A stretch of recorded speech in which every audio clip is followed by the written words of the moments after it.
L'irrigazione dell'agro veronese racconta la storia di un successo secolare, racconta il tentativo da parte di un gruppo di proprietari fondiari lungimiranti della Campania di Verona, un'area di circa 20.000 ettari posizionata ad ovest della città, di trasformare il loro territorio, da secoli sostanzialmente sterile, in un territorio fortemente produttivo. Il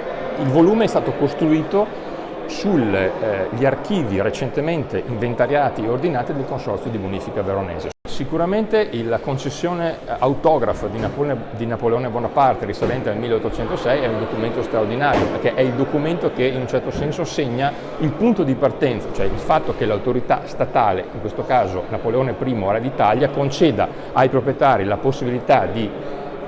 accedere all'acqua dell'Adige e utilizzarla per uso irriguo è veramente il documento che segna il punto di svolta per il futuro di questa zona. C'è da dire che altrettanto importanti sono stati i ritrovamenti e la digitalizzazione del patrimonio cartografico presente in consorzio e non da ultimo le fotografie. Ci sono una serie di un centinaio di fotografie d'epoca scattate durante i lavori che documentano in maniera straordinariamente bella il lavoro dell'uomo anche, e come gli operai, i tecnici, i geometri quotidianamente hanno appunto lavorato per costruire questi chilometri, 500 chilometri di canali che hanno permesso a un territorio di cambiare volto. Col volume che oggi abbiamo presentato lasciamo un segno